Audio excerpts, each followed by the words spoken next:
Pedro é Cornélio. Ele te falará palavras pelas quais serás salvo tu e toda a tua casa. Atos capítulo 11, versículo 14.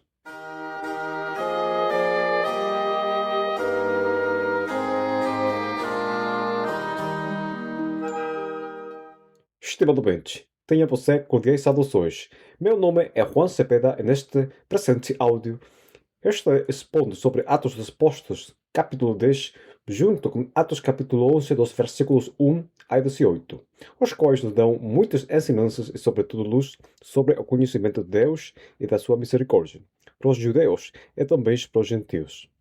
Da mesma maneira, Deus nos mostra que aquele que busca, encontra, pois todo o que pede, recebe, e quem busca, acha. É o que bate, abrir-se-lhe. Mateus capítulo 7, versículo 8. Comecemos. No livro dos Atos Apóstolos, capítulo 10, é realmente emotivo a maneira em que Deus estende a sua misericórdia e o seu braço salvador para os gentios, ou seja, aqueles que não são judeus, os quais são ignorantes respeito ao que o do pecado à morte e que os pecados devem ser cobertos por meio do derramamento de sangue de um cordeiro macho de ano sem defeito, para a expiação destes num curto período de tempo, é assim se elas devem explicar o Evangelho de Salvação destes um enfoque jurídico. Em Cesareia havia um homem chamado Cornélio, cujo trabalho era ser centurião da corte chamada italiana. O Atos capítulo 10, versículo 2, nos conta dele como um homem piedoso e temente de Deus, com toda a sua casa, e que fez muitas esmolas ao povo e de contínuo orava a Deus. Sem dúvida, um homem de boas obras. Mas lhe faltava o mais importante, a salvação da sua alma. Estimado ouvinte, que um cristão mostre um comportamento inquestionável e faça piedade às pessoas, essa temente de Deus, não significa que aquela pessoa tenha o Espírito Santo, porque o seu temor de Deus, como diz o profeta Isaías no capítulo 29, versículo 3, pois que este povo se aproxima a mim é como a sua boca e como os seus lábios me honram, mas o seu coração se afasta para longe de mim, o seu temor para mim consiste só em mandamentos de homens, em que foi instruído. Seguindo com Cornélio, as mesmas palavras de Pedro, em Atos capítulo 11, versículo 14, assinala que o anjo do Senhor, que se lhe apareceu a Cornélio, disse-lhe: Ele te falará palavras pelas quais serás salvo tu e toda a tua casa. É assim mesmo, estimado bens. Apesar do bom coração de Cornélio, que estava perto de Deus, do seu temor para ele e a sua casa não eram salvos. Porém, apesar de haver cristãos bons e de boas morais que temos que confiam nas suas próprias obras para ser salvos, Cordeiro de coração honesto estava buscando Deus e a sua salvação. E o Senhor conhece os corações dos homens. Como diz ao profeta Jeremias no capítulo 17, versículo 10. Eu, Senhor, esquadrinho o coração e aprovo os rins. É isto para dar a cada um segundo os seus caminhos, segundo o fruto das suas ações. É de maneira providencial o anjo do Senhor se lhe aparece a Cornélio numa visão e lhe diz: As tuas orações e as tuas esmolas têm subido para a memória diante de Deus. Estimado ouvinte, aqueles honestos de coração que buscam Deus e a sua salvação, Deus lhes mostra a porta estreita pela qual entrar, onde dentro está o caminho correto, pelo qual eles devem caminhar, ao qual conduz à vida eterna. Tal como lhe mostrou a porta ao etíope nos Atos capítulo 8, que não sendo salvo, ele buscava de Deus e a sua salvação eterna, indo desta maneira para adorar e buscar respostas a Jerusalém de como ser salvo. É durante a volta à sua terra, finalmente, sem achar respostas, dito qual até agora tinha sido um grande fracasso. Ela estava lendo o profeta Isaías, do qual não o conseguia entender por não ter um ensinador junto a ele para guiá-lo. Era o seu caminho de volta, providencialmente, Deus enviou a Filipe para pregar o Evangelho para sua salvação, querendo assim o etíope no Evangelho. De igual maneira, estimado Bente, Cornélio e toda a sua casa buscavam a Deus de coração honesto e sem nenhum tipo de religiosidade. Mas lhe faltava entrar pela porta estreita, o qual é Cristo Jesus, o Salvador, quem também tinha morto pelos pecados daqueles que não são judeus, ou seja, os gentios, como ela e a sua família. Assim que muito rapidinho, é mentira o que os calvinistas reformados dizem com respeito a que ninguém busca Deus, adulterando sempre Romanos capítulo 3, versículo 11, porque a Bíblia e a evidência empírica mostram tudo o contrário. Seguindo com a história de Cornélio, o anjo de Deus que se lhe apareceu em visão, dando-lhe a ordem de enviar homens a Jope, cidade próxima a Cesareia, para que façam vir a Simão, que é Pedro, quem curiosamente estava se ficando na casa de um homem de nome Simão, de profissão curtidor, que morava junto ao mar. Rapidamente, o trabalho de um curtidor é trabalhar com peles de animais para que sejam aptas para a roupagem. É que em Agição morava junto do mar, o qual biblicamente simboliza o mundo pela Bíblia. É nos que temos sido salvos, sabemos que estamos revestidos da justiça de Deus, inocentes das ordenanças em nossa conta, os pecados. Ao citar Gênesis capítulo 3, versículo 21, quando Adão e Eva caíram, Deus lhe vestiu com peles para cobrir a vergonha da sua nudez, e assim dar-lhes justiça e salvação. Continuando com Atos capítulo 10, mientras Pedro subiu ao terraço da casa do curtidor para orar, e ele teve uma grande fome e querendo comer, um grande arrebatamento de sentidos lhe sobreveio, e ela viu o céu aberto, do qual um objeto semelhante a um grande lençol baixava até a terra. Tal como o Espírito Santo o fez no dia do Pentecostes, quando baixou do céu até a terra para ser derramado naqueles que haviam arrependido-se, é crido no Evangelho, e assim ensinar-lhes os assuntos de Deus. Bem dito por Jesus em João capítulo 17, nos versículos 13 e 14. Mas quando vier aquele Espírito de verdade, elas vos guiará em toda a verdade, porque não falará de si mesmo, mas dirá tudo o que tiver ouvido. Ele vos anunciará o que há de vir. Ela me glorificará, porque há de receber do que é o meu. Ele vos de anunciar. É isso foi o que exatamente aconteceu aos finalmente. Aquele que vestiu dos céus, semelhante a um lençol, demonstrou ao apóstolo Pedro todos os quadrúpedes terrenais, répteis da terra, aves dos céus, e uma voz lhe disse: Levanta-te, Pedro, mata e come. Mas, porém, a lei judia proibia o consumo de certos tipos de animais por considerá-los sujos para Deus. Bem dito em Deuteronômio capítulo 14, versículo 3. Nenhuma coisa abominável comereis, os quais, no mesmo capítulo 14, dá detalhes daqueles animais, entre os quais estão os que rumiamos, ou que temos uma unha fendida, os do mar, sem escamas e barbatanas, as aves como avutre, o facão, o milhafre. Assim, Pedro, contrariando Deus, disse-lhe: De modo nenhum, Senhor, porque nunca comi coisa alguma comum e imunda.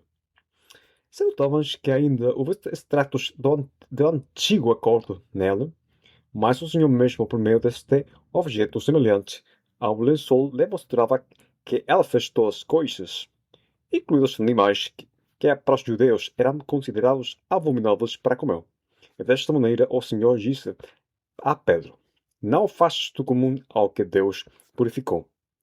O qual a ensinança do Espírito Santo para Pedro é que o Senhor Jesus morreu na cruz do Calvário pelos pecados não somente dos judeus, senão também dos gentios, os primeiros dos quais consideramos aos últimos como cães, pecadores, incircuncisos, o pior do pior. E Pedro ainda tinha baixo o conhecimento das Escrituras enquanto a aliança de Deus fez com Abraão, em Gênesis capítulo 22, versículo 18. Em tua descendência serão benditas todas as nações da terra, porquanto obedeceste a minha voz. E o profeta Isaías lo retifica também no capítulo 42, versículo 7. Eu, ó Senhor, te chamei em justiça, e te tomareis pela mão, e te guardarei, e te darei por aliança ao teu povo, à luz dos gentios, os quais os gentios se referem a todas as nações. É depois de dar a mensagem do Senhor aquele objeto semelhante ao lençol subiu até os céus, tal como lo fez o Senhor Jesus, mientras os homens de Cornélio chegaram até onde Pedro ficava-se, em Jope, pela ordem do anjo de Deus para levá-lo à casa dele em Cesareia, e o mesmo Espírito Santo confirmou para Pedro que vá com aqueles homens, porque ela tinha muitas dúvidas a respeito a sair ou não. Estimalmente, tudo o que o Espírito de Deus, Espírito Santo, confirma no Filho de Deus é para levar salvação aos almas, tal como se lo confirmou a Filipe nos Atos capítulo 8, dizendo que se aproximaram à carruagem do etíope, porque aquela obediência traçou salvação. Há muitos que buscam de Deus de coração, e Ele, na sua misericórdia, Ele mostra o caminho correto para aquele que busca, para entrar pela porta estreita que é Cristo Jesus, porque Ele é quem busca, encontra. Desta maneira, a doutrina calvinista da graça irresistível e da depravação total se derrumbam, as quais ensinam que o homem está totalmente impedido de buscar a Deus, ao menos que Deus lhe dê a fé para que ele busque e creia. Exporemos, por exemplo, a história de Felipe de Cornélio de Lídia, em Atos capítulo 16, a qual estava adorando Deus antes da sua conversão, é do carcereiro de Filipos no Atos capítulo 16. É também uns vê na rede que houve muitas pessoas que buscaram de coração a Deus e a sua salvação, e ainda há mais em sua misericórdia e providência. Deus los guia a um evangelista de doutrina bíblica para mostrar-lhes a porta correta. Uma porta estreita, que é em Cristo Jesus, que morreu pelos nossos pecados, já que o salário destes é a morte. Como diz na carta aos Romanos, capítulo 6, versículo 23. Estimado bem, se você de coração honesto está buscando Deus, eu espero ser aquele Filipe ou Pedro do Jim, aquele instrumento que lhe mostra a verdade do Evangelho para a sua salvação. Uma vez que os homens de Cornélio chegaram a Jope, Pedro lhes pergunta: Eis que sou a quem procurais? Qual é a sua casa por que está aqui? E eles lhe responderam: Cornélio, o centurião, homem justo temente de Deus, que tem bom testemunho de toda a nação dos judeus, foi avisado por um santo anjo para que te chamasse à sua casa. Eu ouvisse as tuas palavras. Aqui há três coisas interessantes na resposta dos homens de Cornélio, estimado Bentes, porque eles disseram sobre ele que o nome justo. Atentou justo para os homens, mas não para Deus. Ainda ele era culpado das ordenanças em sua conta, seus pecados, faltando desta maneira muito pouco para que também Deus lhe veja justo. A segunda coisa interessante era a credibilidade que tinha Cornélio, já que seus homens lhe creram incondicionalmente, que um anjo se lhe apareceu uma visão e que praticamente eles estão em Jope pela ordem deste, que por certo, semelhante, se você lhe disse a seus familiares ou companheiros de trabalho que um anjo lhe falou um tempo, com segurança, que você será considerado por elas como louco. É por último, para ouvir as tuas palavras, como diz ao final da cita, para que Cornélio, seus familiares e os amigos ouçam as palavras de salvação que Pedro dirá. E nós sabemos que pelas Escrituras que a fé que salva é pelo ouvir, e ouvir pela palavra de Deus, como está escrito em Romanos capítulo 10, versículo 17. Eles ouvirão a palavra de Deus, a verdade emitida por Pedro, com a intenção de ter a fé salvadora. Que é importante é pregar o evangelho puro, sem tirar-lhe nem agregar-lhe nada, estimado bens, para ter aquela fé que salva, a qual declara inocentes aos homens que se arrependem e creem no Evangelho. Já tendo chegado à casa de Cornélio em Cesareia, o mesmo Cornélio, tendo reunido a seus familiares e amigos mais íntimos, se ajoelhou diante de Pedro. Ele adorou, mas em seu selo lhe levantou. Ela disse: Levanta depois, eu mesmo sou homem como tu.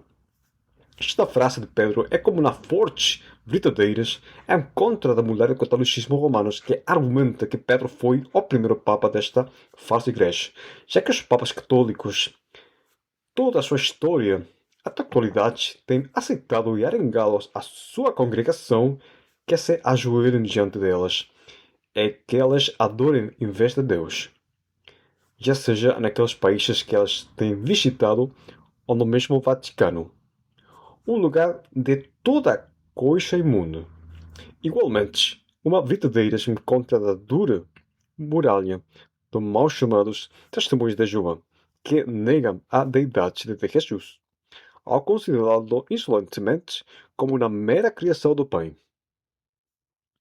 Se o Senhor Jesus não é Deus, como ensinam estes hereges, então ele estiver apoiando o pecado de idolatria quando, por exemplo, em Lucas capítulo 17, um dos leprosos de origem samaritano se prostrou a seus pés, mostrando sim sinais de agradecimento ao Senhor pela sua sanação. E Jesus não disse-lhe: Levanta-te, pois eu sou homem como tu. Senão, disse-lhe: Levanta-te, vá embora, a tua fé te tem salvado. Se Jesus não é Deus, como dizem estes caras, então aquele samaritano pecou de idolatria e, portanto, estimado bens, Jesus apoiou o pecado daquele homem. E conclui, pois, que o catolicismo romano e o mais chamado Testemunhos de Jeová são doutrinas do diabo. Uma vez todos reunidos na casa de Cornélio, com seus corações abertos já, para ouvir a verdade de Deus da boca do mesmo apóstolo Pedro, é ter desta maneira a fé pela qual serão justificados ante Deus e terem paz com eles por meio do Senhor Jesus Cristo, como diz Romanos capítulo 5, versículo 1. O apóstolo Pedro compreendeu, pela revelação do Espírito Santo, que Deus não faz acepção de pessoas, nem respeito à condenação, nem muito menos respeito à salvação. Estima-lo bem, é o mais justo, porque se Deus não faz acepção de pessoas enquanto a condenação eterna, porquanto todos pecaram e a causa destes estão destituídos da glória de Deus, esse é o pecado entrou aos homens por meio de um homem, só homem, Adão. Então, o mais justo que Deus não faça acepção de pessoa enquanto há salvação dos homens, por meio de Cristo Jesus. Amor condicional ao arrependimento e à fé no Evangelho. Estimado bem, Deus é um juiz justo, contrário ao Deus calvinista, Deus como Demenon, que sim faz acepção de pessoas e que é inteiramente injusto, parcial e tirano a perdoar só os pecados de uns poucos escolhidos da forma unilateral, sem tomar em conta antes o seu arrependimento e a sua fé no Evangelho. Se a salvação os for decretada por Deus da maneira unilateral, sem tomar em consideração o arrependimento e a fé no Evangelho destes homens vivos, como lhe ensinam os errados calvinistas, então em vão o Pai enviou a seu Filho unigênito para morrer nessa sangrenta cruz do Calvário. Deus se agrada daquele quem lhe teme e faz justiça, não importando se aquele é judeu ou gentil. Da boca do mesmo apóstolo Pedro, ela estava afirmando que Cornélio e a sua casa já haviam ouvido em detalhe das maravilhas do Senhor Jesus desde que ele foi ungido com o Espírito Santo no Ribeiro Jordão, quando ele foi batizado nas águas por João o Batista, até sua ascensão ao céu, como os milagres que ele fez pelas regiões de Judeia a Cafarnaum, entre outras, a sua crucifixão, a sua morte, seu sepulcro, a sua ressurreição, a sua ascensão e seu trabalho de ser juiz dos vivos e dos mortos.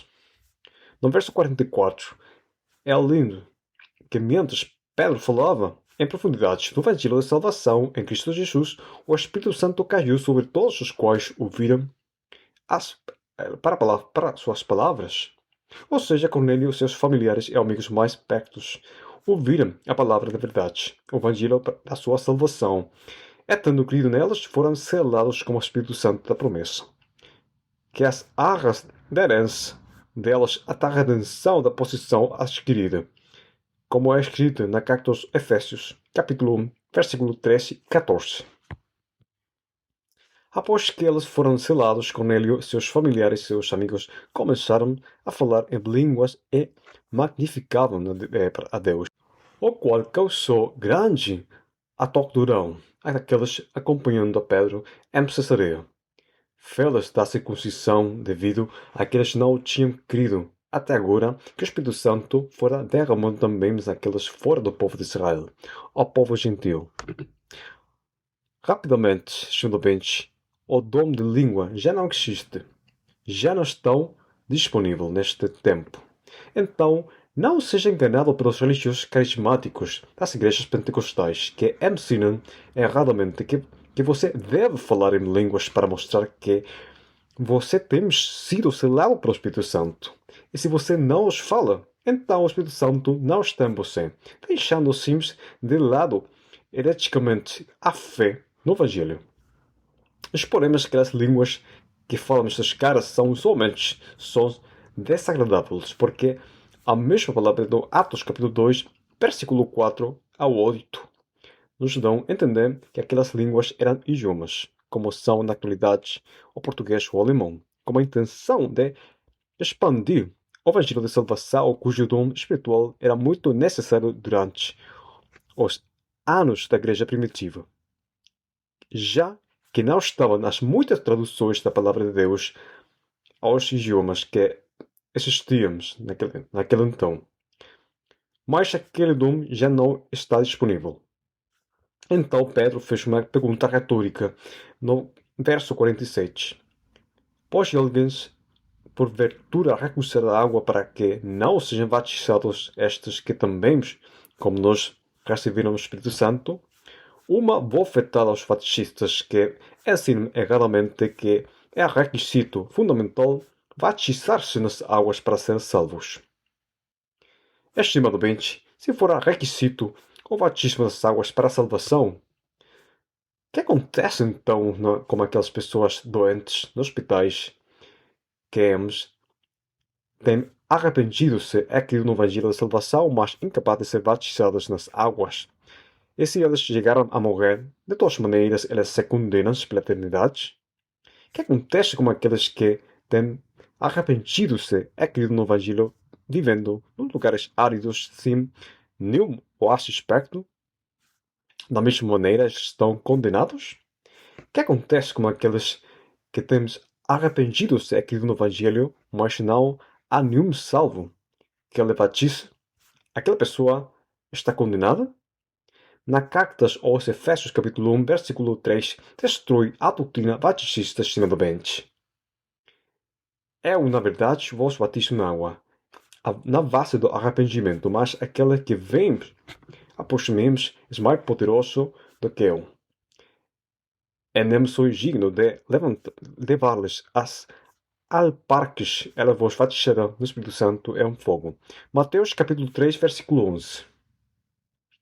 Estimadamente, aqui é muito importante ensinar em maior profundidade que Cornélio era uma boa cabeça da sua família e era um grande testemunho não só para elas, senão para os seus amigos íntimos e seus homens, sendo, portanto, seu bom testemunho fundamental para que eles foram salvos. Pois bem, você acha que se Cornélio não tivesse sido cabeça na sua família e não tivesse tido um bom testemunho aquelas pessoas juntadas para ouvir as palavras de Pedro, o Evangelho de Salvação, se tivessem juntados no mesmo ânimo, talvez não tivesse sido possível. Estimadamente, claramente, a palavra de Deus é viva e eficaz, onde se encontra o plano de salvação dos homens e desta maneira deve ser ouvida ou lida para alcançar a fé salvadora. Apesar disso, o testemunho É importante ao pregar o Evangelho para aquelas pessoas que nós conhecemos, porque um testemunho ruim poderia significar que eles afastemos da salvação, as quais nós desejamos que sejam salvos. Bem, o apóstolo Paulo disse-lhe, em 1 Timoteu capítulo 3, versículo 7, convém também que eu tenha bom testemunha do que estão de fora, para que não caia em afronte, no laço do diabo.